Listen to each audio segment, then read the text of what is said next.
Kilang minyak Dumai kebakaran sehari setelah Menkeu Purbaya ungkit soal kilang dibakar. Kilang Dumai milik PT Kilang Pertamina Internasional, KPI, di Riau kembali mengalami kebakaran pada Rabu, 1 Oktober 2025. Malam ini kedua kalinya kilang minyak itu mengalami kebakaran. Kebakaran pertama terjadi di Kilang Dumai pada Sabtu, 1 April 2023, lalu yang menyebabkan 9 pekerja terluka. Pagi ini kebakaran di Kilang Dumai sudah bisa diatasi, meski penyebab kebakaran belum diketahui. Penyebab kejadian belum diketahui, dan tim masih fokus pada upaya penanganan kejadian, ujar Area Manager Communication Relation CSR Kilang Dumai, Agustiawan, mengenai Kilang Dumai. Kilang Dumai merupakan kilang pengolahan minyak terbesar ketiga di Indonesia dengan tingkat kompleksitas NCI 75.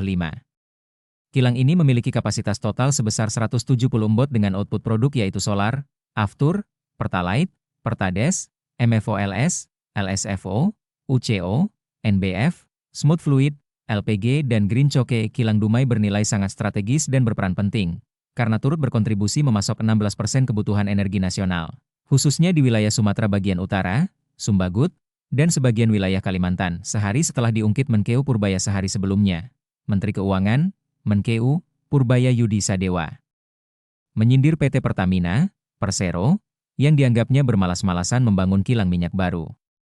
Jadi kilang itu bukan kita nggak bisa bikin atau kita nggak bisa bikin proyeknya. Cuman Pertaminanya malas-malesan saja, kata Purbaya saat rapat kerja dengan Komisi 11 DPR RI di Gedung DPR, Jakarta. Dikutip dari siaran TV Parlemen, Rabu, 1 Oktober 2025, dampak dari besarnya impor, subsidi BBM terus membengkak karena volume impor BBM terus naik dari tahun ke tahun. Tingginya impor BBM juga berdampak buruk pada neraca perdagangan Indonesia, padahal pembangunan kilang minyak baru dibutuhkan untuk mengangkat produksi BBM dalam negeri, sehingga bisa mengurangi ketergantungan impor BBM yang membebani APBN. Subsidi energi naik terus dari tahun ke tahun. BBM to solar, diesel, kita banyak impornya sampai puluhan miliar dolar setahun. Beber Purbaya yang bikin dirinya tidak habis pikir. Kondisi ini seolah dibiarkan bertahun-tahun. APBN pun tersedot untuk menyubsidi BBM impor yang terkadang harganya melonjak tinggi. Sudah berapa tahun kita mengalami hal tersebut? Sudah puluhan tahun kan? Kita pernah bangun kilang baru nggak? Nggak pernah, ucap Purbaya. Kilang minyak dibakar? Purbaya lalu mengungkit soal janji Pertamina untuk membangun 7 kilang baru dalam 5 tahun pada 2018 silam. Namun hingga sampai sekarang sudah 7 tahun berlalu, tak satu pun kilang dibangun. Pada 2018, Purbaya saat itu menjabat sebagai staf khusus bidang ekonomi Menteri Koordinator Bidang Kemaritiman, Kementerian Koordinator Bidang Kemaritiman di bawah Luhut Binsar Panjaitan, sehingga tugasnya kerap bersinggungan dengan Pertamina. Padahal saat itu, kata Purbaya, terdapat investor asal Cina yang menawarkan diri untuk membangun kilang baru di Indonesia. Dengan tawaran Pertamina harus membeli produk mereka. Investor Cina tersebut juga menjanjikan ke Pertamina bahwa bila sudah beroperasi selama 30 tahun maka kilang minyak tersebut bisa diambil alih Pertamina secara cuma-cuma.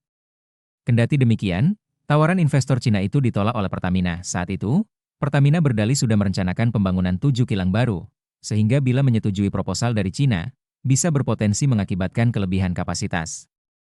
Mereka, Pertamina, akan bangun 7 kilang baru dalam waktu 5 tahun. Sampai sekarang kan nggak ada satupun. Yang ada malah beberapa dibakar. Jadi Bapak tolong kontrol mereka juga, kata Purbaya. Ia meminta DPR sebagai fungsi legislatif, ikut mendesak Pertamina agar segera membangun kilang minyak baru supaya APBN tidak jebol.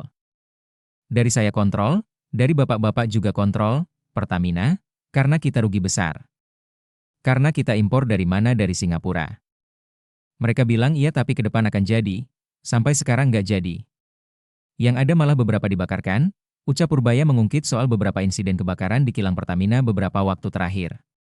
Anggaran subsidi APBN 2025 pada APBN 2025 pemerintah menganggarkan subsidi dan kompensasi untuk tahun 2025 sebesar Rp498,8 triliun dengan realisasi hingga Agustus mencapai Rp218 triliun atau sekitar 43,7% dari pagu tersebut.